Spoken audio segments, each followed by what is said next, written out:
a predicar su palabra hoy día. Ayer también tuve la oportunidad y la bendición de poder compartir con algunas de las personas del liderazgo acerca de cuestiones relacionadas con los grupos pequeños. Reciban también los saludos del consistorio de la Iglesia Presbiteriana Puente de Vida, la 11ª de Santiago, la iglesia más joven del sínodo, no solo del presbiterio, sino del sínodo, con apenas 6 meses y algo de vida organizada, que es la iglesia que yo, por la gracia del Señor, estoy pastoreando. También mi esposa lamentaba no haber podido acompañarme, ya que surgió una emergencia. Ella dirige el ministerio infantil y no pudo estar acá. Que Dios les bendiga. Ya el texto ha sido leído, y quisiera que entráramos a lo más importante que nos convoca hoy día, que es reflexionar en torno a la palabra de Dios.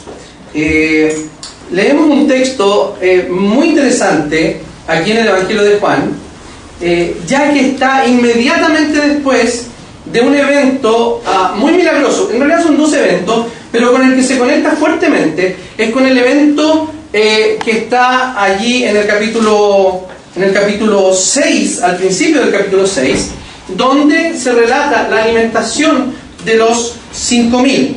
¿No es así? Ustedes pudieron darse cuenta, seguramente en mensajes anteriores, que estaba alimentando de una manera milagrosa a 5.000 personas, probablemente 5.000 hombres, sin contar mujeres, niños. O sea, por parte baja deben haber habido unas 15.000 personas, ¿cierto? 5 panes y 2 peces. Por eso es que a veces algunos comemos por 5.000, ¿cierto? El Señor alimenta a 5.000 con el plato que nos comemos. Pero es súper interesante lo que aparece acá, y la figura que utiliza Jesús para referirse a sí mismo respecto del título de este mensaje, que se llama Jesús, el pan del cielo. Yo quisiera preguntarle a ustedes, pero con la mano en el corazón, ¿quién no come pan en este auditorio? ¿Quién no come pan? Aquí no. ¿Quién lamentaría no poder comer pan? Sobre todo la marraqueta, ¿cierto? ¿Quién ha estado fuera del país y ha echado de menos las marraquetas? Terrible, ¿no? Terrible, la marraqueta. Y eso que nosotros, bueno, sí, deberíamos decir que los chilenos somos muy parecidos a los judíos, donde la base prácticamente de nuestra dieta es el pan. O sea, yo tengo un tío político que es muy delgado, esos delgados injustos. Delgado injusto. Él debería ser gordo. Él debería ser muy gordo. Y no lo es. Él come empanadas con pan. O sea, eso es ya el colmo. Los judíos, y sobre todo la gente pobre de los judíos, su base era el pan. De hecho, era la cuchara. Aquel que unta conmigo en el plato es el que me va a entregar. Cortaban el pan, untaban, pero no era que se chocaron la mano, como ves en algunas películas, se chocaron la mano y entonces ¿para qué preguntaron? ¿Y quién será, Señor? No, es que había un plato. En el Oriente Medio, por ejemplo, hoy día todavía en países como Marruecos, se come en un plato común. Se lava uno las manos en la mesa por los dueños de casa, y luego uno come con las manos de un plato común. Bueno, el plato común estaba ahí en medio de los discípulos en la última cena, y estaban untando en una sopa común el pan. Y estaban untando todos juntos el pan. O sea, era una cuchara, era un sopeado. Qué horrible eso. Pero hay alguna gente que le gusta, ¿cierto? Que incluso pican el pan y lo echan a la sopa y hacen esa masa viscosa, ¿cierto? Es muy agradable para algunos, pero está bien. Para los gustos no hay nada escrito. No voy a decir la segunda parte del dicho.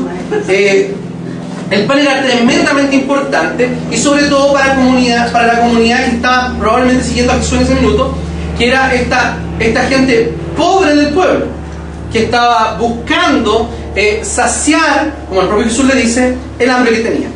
Entonces vamos a adentrarnos en el texto y vamos a ver varias cómo Jesús se muestra como pan del cielo en relación a las preguntas y en relación al diálogo que tiene con los interlocutores que aparecen en este pasaje. En primer lugar, el pan del cielo no se encuentra por esfuerzo humano. Tenemos allí los primeros capítulos del 22 al 29, donde nos está diciendo que la gente comenzó a buscar a Jesús. Ya sabemos por qué lo estaban buscando. Recuerden que lo querían nombrar rey. En términos políticos, Jesús efectivamente, en virtud de los datos que tenemos en ambos evangelios, Lucas y Mateo, sabemos que en términos políticos Jesús era el legítimo heredero al trono de Israel, ¿cierto? El descendiente más directo y más próximo, que está en ese momento más próximo de David. Le correspondía el trono, vale decir, había un gobierno usurpado en ese momento en Palestina, bajo el Imperio Romano. Entonces, si este gallo puede alimentar a más de 20.000 personas, y seamos bíblicos, más de 5.000 personas allí, entonces puede hacer cualquier cosa. Este tiene que ser el rey, y lo vamos a poner como rey. Y Jesús, según los otros evangelios, se escabulle y no permite que lo nombren rey, porque claramente no era ese el propósito de su ministerio en la tierra. Pero la búsqueda humana permanentemente intenta ¿qué cosa? Intenta saciar las necesidades más próximas. Las personas que buscaron a Jesús querían saciar su necesidad de pan, no otra cosa. Lo estaban buscando porque había comida gratis. ¿No ha escuchado eso cuando a uno, de manera bastante pecaminosa, dice: esta persona está en la iglesia por los panes y los peces? Eso puede ser una realidad, ¿cierto? Aunque no nos toca a nosotros decir quiénes andan por panes y peces, sí hay personas que andan por los panes y los peces, porque la búsqueda humana procura no saciar la real necesidad del ser humano. Y la real necesidad del ser humano es una necesidad espiritual y jurídica. ¿Qué quiere decir? ¿Qué quiero decir con esto? Que es una necesidad espiritual por cuanto está muerto espiritualmente, pero es una necesidad jurídica porque está bajo el juicio divino. Y ese es el gran problema del ser humano. No es el hambre, no son las cuestiones materiales, sino que es el propio corazón, y ese corazón y esa persona en relación con Dios. Por lo tanto, las personas cuando están en una búsqueda no están buscando a Dios. Vemos mucha gente buscando. Yo tengo muchos amigos en el Cajón del Maipo, lugar donde trabajé por 9 años, y allá uno es agnóstico o es esotérico, ¿ya? Oren por el Cajón del Maipo, tenemos un sueño allí de plantar una iglesia. Y la gente del Cajón del Maipo busca mucho. Es una gente buscadora. Está buscando tanto en su filosofía como en otras filosofías un tanto religiosas, orientales, buscando algo. Pero ¿saben qué? No saben exactamente lo que están buscando. Lo que están buscando es saciar sensaciones, soledad, vacío y una infinita cantidad de cosas. Pero lo que realmente están buscando no es a Jesús, no están buscando al Dios creador, están buscando eso, simplemente la bendición, si queremos llamarlo así, o lo que la deidad, quien quiera que ésta sea, pueda proveerme. Eso lo vemos culturalmente en todas partes y en todas las épocas, ¿cierto? En los países animistas, ¿qué hacen? O las culturas animistas, creen que todo está controlado por los espíritus y hay ofrendas y ritos para calmar, para aplacar la ira, para hacer un montón de cosas respecto de esos espíritus que dominan distintas partes de la naturaleza, ya sea el agua, el sol o no sé qué. ¿No es así? Lo vemos en todas partes. Pero fíjense, las culturas cambian, pero el corazón del ser humano no. Sigue buscando lo mismo que ha buscado siempre: saciar esa necesidad que no sabe en realidad qué es. Ese tipo de necesidades, dice Jesús, que no deben ocupar nuestro pensamiento.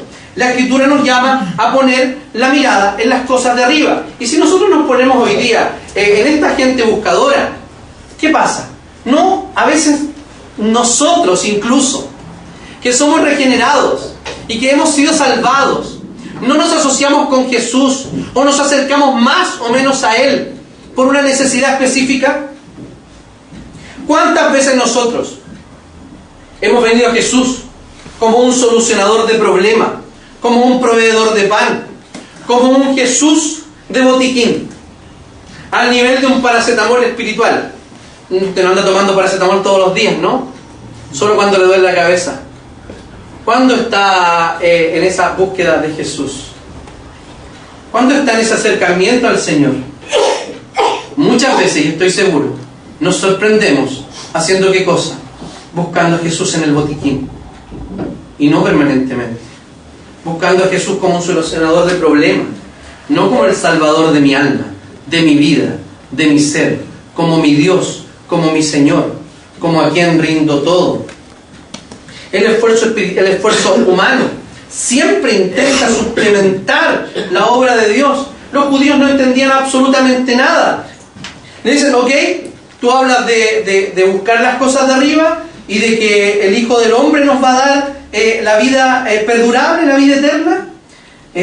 Ok, dinos qué tenemos que hacer o cuáles son las obras que Dios exige. Preguntaron. La búsqueda humana siempre busca suplementar la obra de Dios. Y déjeme decirle que un Cristo suplementado es un Cristo suplantado. Ninguna de nuestras obras, ni ninguna de sus propias obras pueden mejorar su posición delante de Dios. Y déjeme decir algo más. Ningún pecado, ni ninguna buena obra de justicia va a mejorar o a empeorar la posición que usted tiene delante de Dios. ¿Qué quiero decir con esto? Quiero decir que Dios no guarda ranking, ni está interesado en lo que nosotros podamos o no hacer. El Señor está interesado en que entreguemos todo nuestro corazón. Si pecamos, vamos al Señor y el Señor nos perdona. Pero fíjense en una cosa: misericordiosamente y misteriosamente, nuestra condición delante de Dios no es desmejorada cuando cometemos un pecado. ¿Saben por qué? Porque nuestra condición delante de Dios depende de Cristo, del pan de vida, no de lo que hagamos o dejemos de hacer. Ahora, solo para nivelar la enseñanza bíblica, la Escritura nos dice que todos los creyentes vivimos como creyentes y que los salvos vivimos como salvos. Esto no es una licencia, la gracia no es una licencia. ¿Para qué? Para pecar. Entonces, como nada de lo que podemos hacer o dejar de hacer nos puede mejorar o desmejorar nuestra posición delante de Dios, ¿cómo debemos actuar? Como Jesús nos mandó a actuar. Si me aman, entonces guarden mis mandamientos. Un creyente da frutos de salvación. Si no, deberíamos poner en tela de juicio nuestra conversión. ¿Por qué? Porque sería tan absurdo como un naranjo en medio de una gran plantación de almendros diciendo que es almendro simplemente porque está rodeado de almendros. Sin embargo, todos los almendros del bosque lo miran y ven que produce grandes y anaranjadas almendras que al final son almendras. La pregunta, ¿qué tenemos que hacer? El Señor les responde en su falta de comprensión y les dice que deben creer. Esta es la obra de Dios, que crean en aquel que envió. Pero la fe no es una obra que nos garantiza salvación. La fe, según la revelación bíblica, es un regalo para recibir otro regalo. Es algo así. Sigamos en la agronomía. Un árbol no se alimenta de sus raíces. ¿No es así? Un árbol se alimenta por medio de sus raíces. Vale decir que un árbol puede tener unas raíces muy profundas y muy óptimas y tremendamente apropiadas para su tamaño. Pero si sacamos ese árbol de la tierra, ¿qué sucede? Por más grande que sea su raíz, no podrá tomar alimento. Dicho de otra manera, la fe es la mano que recibe todas las bendiciones de la salvación, así como la raíz es el medio por el cual el árbol recibe todos los nutrientes de la tierra. Esto quiere decir que el Señor nos capacita para creer, y lo único que tenemos que hacer es creer. Por eso que habla de obra de Dios, no obra de ustedes. La obra de Dios es que crean. Cuando creemos, lo que estamos haciendo es poniendo en ejercicio algo que no es propio del corazón corrupto del ser humano, sino que es un regalo de Dios. Pero es inevitable usar ese don, y lo vamos a ver un poquito más adelante. ¿Acaso, y lo vuelvo a preguntar, ¿acaso nosotros no nos hemos visto creyendo que Dios guarda ranking? Y que creemos que por pequeñas cosas que hacemos podemos presentar esos actos de justicia delante de Dios para, no sé, para sobornarlo o simplemente para sentirnos moralmente mejores. ¿Sí? Cuando queremos presentar justicia delante de Dios, en la escuela dominical, mi tía me enseñaba que cuando hablamos del trapo de inmundicia, que la justicia de Dios es trapo de inmundicia, ella habló y lo hizo referencia a un trapero. Dijo, ese es un trapo de inmundicia. Y yo, wow, qué asco. Los traperos siempre están un poco de fondo, ¿cierto? Con toda la tecnología que tengan, de no sé qué, de goma, siempre están hediondos. Entonces, cuando uno piensa en eso, dice, ya, qué terrible. Es un trapo de inmundicia. El trapo de inmundicia, no hay niños presentes, ¿cierto? El trapo de inmundicia es lo siguiente: es un pequeño paño que se usaba en la antigüedad para recibir el flujo menstrual. Vale decir, cuando nosotros decimos, Señor, mira lo que hice, estamos presentando una toalla higiénica usada para que el Señor la considere como un acto de justicia y algo a favor nuestro.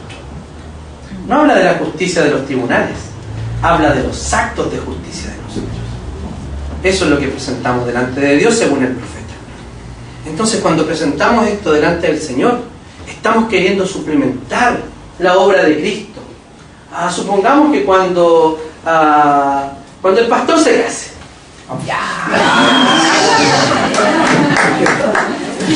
dije, ya voy a ser súper claro. Hipotéticamente hablando, cuando el pastor se case, él va a entregar algo, ¿cierto? O cuando se comprometa, que esperamos que sea pronto, él va a entregar a su novia un anillo. Hoy se entregan anillos. Le va a entregar un anillo, le va a pedir matrimonio, ¿cierto? Y supongamos que ella, no vamos a decir su nombre para no ojearla, que es buen chileno, hace lo siguiente. Ya, te voy a bajar. Yo voy a bajar. Cuando Geo le pidió a la Carito matrimonio, a cualquiera de nosotros, entregaron algo, algún regalo. Supongamos que la Carito me hubiese dicho, oye, pero eso es mucha plata. ¿Cómo hiciste esto? Mira, yo tengo, a ver, y no sé, saca 700 pesos. Yo te voy a ayudar con esto para ayudarte en el gasto. ¿Qué es eso? Eso no se hace. Eso es ofensivo. Cuando nosotros, tu regalo fue ofensivo.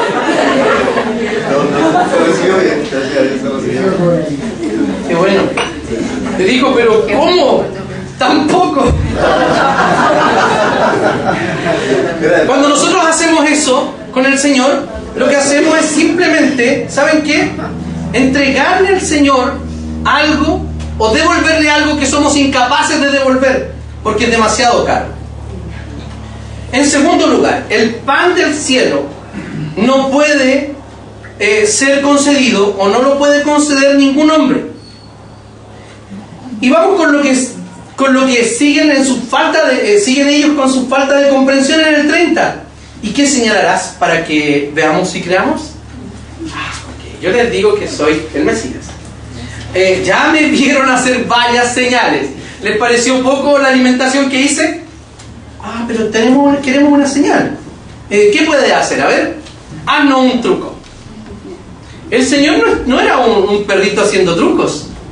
Muchos le pidieron señal y Él dijo, no les será dada otra señal sino la señal de Jonás. ¿Cuál es la señal de Jonás? Que el Hijo del Hombre estará en la tumba, así como estuvo Jonás en el vientre del gran pez 3 días y 3 noches. Y no hay más. No estaba haciendo trucos Jesús. En lugar de creer a las palabras, los interlocutores solicitan una prueba y dicen, mira, ¿cuál es la idea? Moisés hizo bajar pan del cielo y nuestros antepasados comieron de ese pan. ¿Qué vas a hacer tú entonces?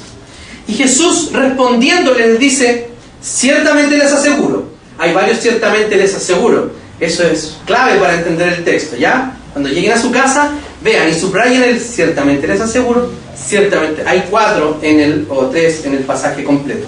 Entonces Jesús le dice, ciertamente les aseguro que no fue Moisés el que le dio a ustedes el pan del cielo. Vale decir que ellos no habían entendido absolutamente nada en miles de años. No habían entendido. Habían creído que era un truco de Moisés. Bajó del cielo, sí, vino el pan y comíamos cada día. ¿Y qué pasó? Ellos comían y se saciaban por ese día y luego debían volver ¿a qué? A comer. Todo lo que pasa en el Antiguo Testamento y prefigura a Cristo debe ser repetido muchas veces. Los sacrificios repetidos. Cualquier tipo de sacrificio, ¿cierto? Las fiestas celebradas todos los años. El pan que fueron alimentados ellos en el Éxodo debía bajar todos los días. Sin embargo, vemos que cuando Jesús viene, todas las sombras y todas las figuras son cumplidas. Y Él nos dice que este evento histórico real de la historia de Israel no era simplemente saciar el hambre de ese pueblo en el Éxodo, sino que era prefigurar el verdadero pan del cielo, que era Jesús. Moisés fue el agente de Dios, no fue quien les dio pan. Vale decir, ningún acto salvador, ya sea físico en el caso del Éxodo, o espiritual y eterno en el caso de la cruz, es por iniciativa divina. Siempre es una respuesta amorosa de Dios a la necesidad de los suyos. Siguen sin entender. ¿Saben por qué?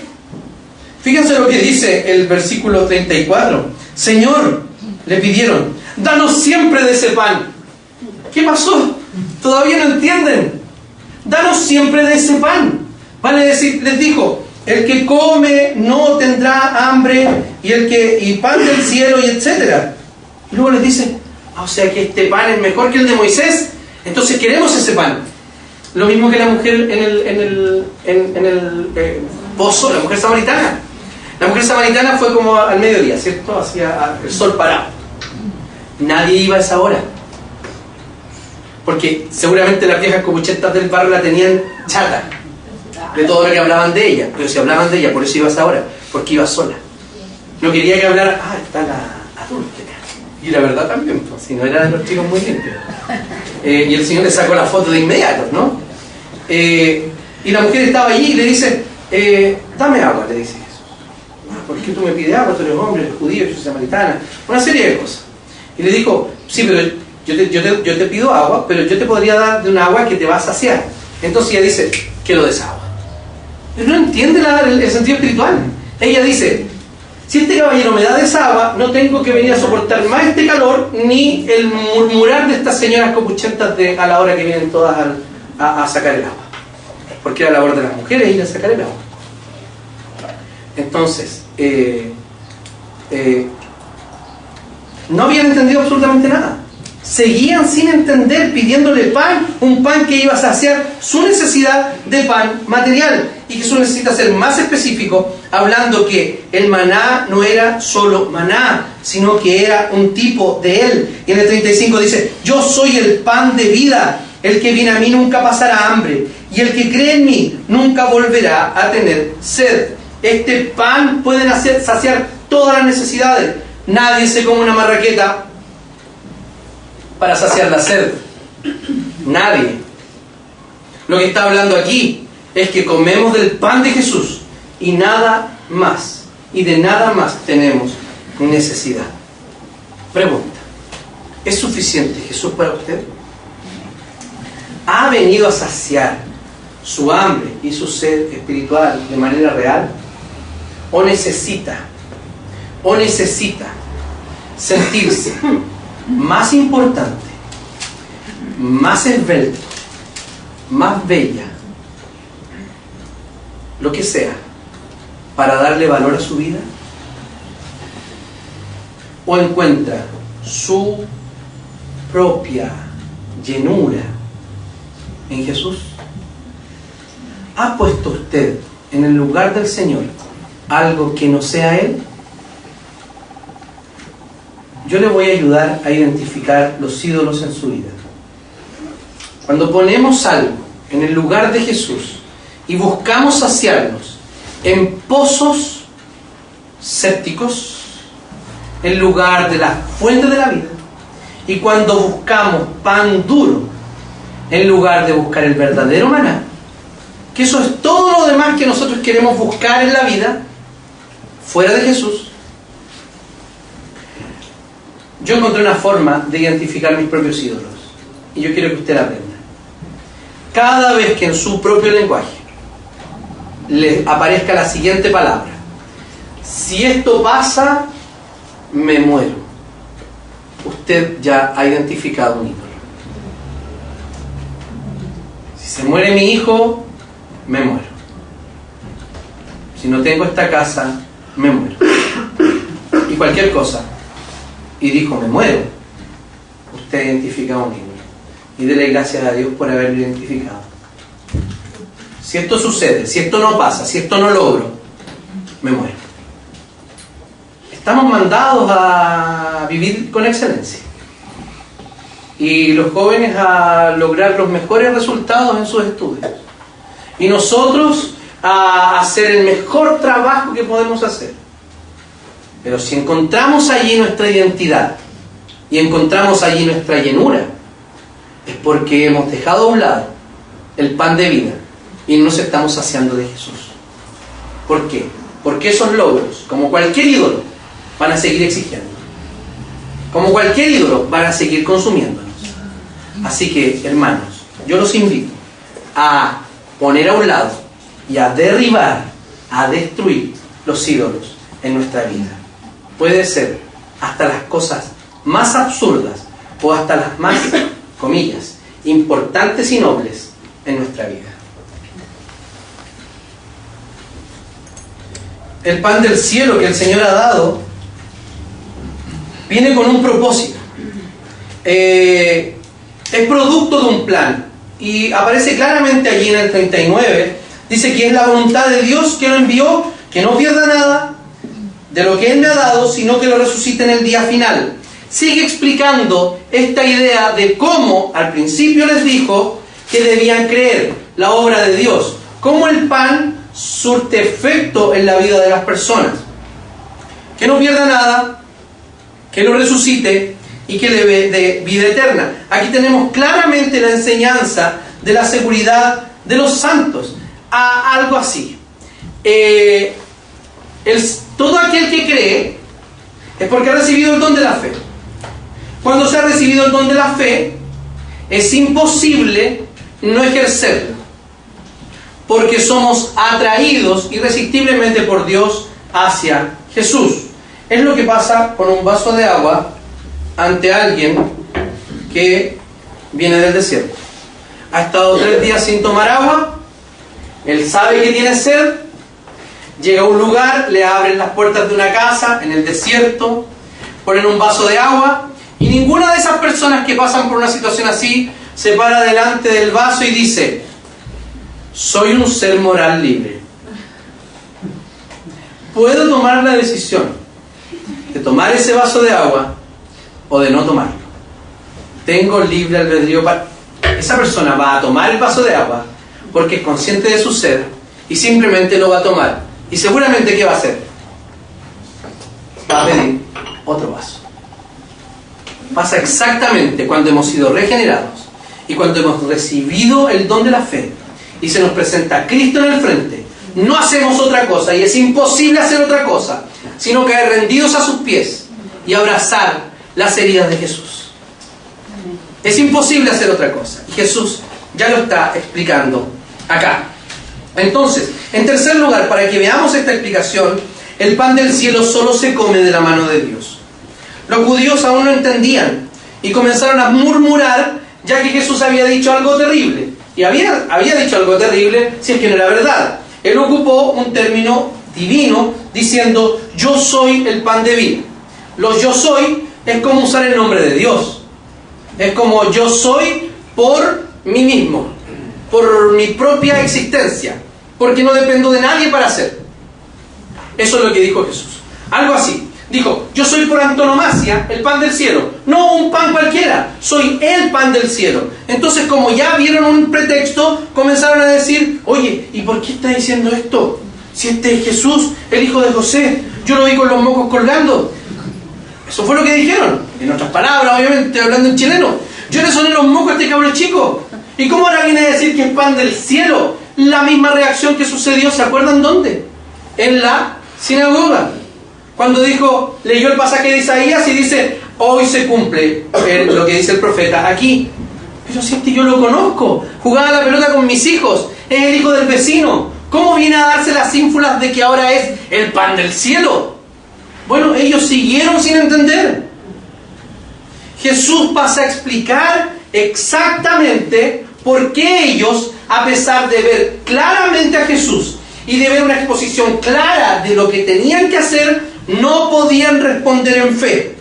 Por lo siguiente, le dice lo siguiente: ¿cómo se desarrolla este plan del Dios Trino en la eternidad pasada y cómo se desarrolla en la historia? Vale decir, pasa a señalar cómo llegan a Cristo aquellos que serán saciados por el pan del cielo. Primero, dice: todo lo que viene a mí no viene por su propia cuenta. No viene por su propia cuenta. Vale decir, viene porque es atraído por el Padre hacia Cristo. Cuando hablamos de los jóvenes universitarios, no hay campo difícil de predicación. Eso es mentira.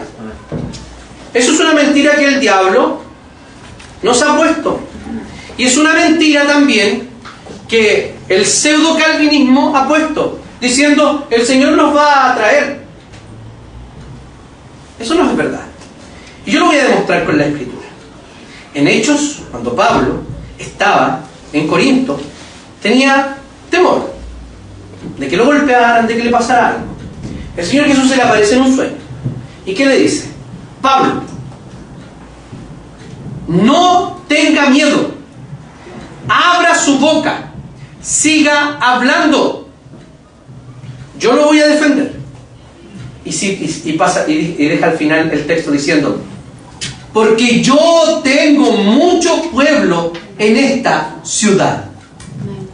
No es que había una iglesia, no es que estaba llena de canutos Corinto, no era así. Era porque él tenía muchos elegidos que iban a ser llevados a los pies de Cristo por la obra del ministro de reconciliación, que en ese minuto era Pablo y hoy somos nosotros, que es su iglesia, para traer a los escogidos. Los campos están blancos. El Señor nos llama a predicar. ¿Y por qué nosotros, calvinistas reformados, deberíamos ser los mayores evangelistas del mundo y de la historia, como lo ha sido casi toda la historia de las misiones? ¿Por qué nosotros?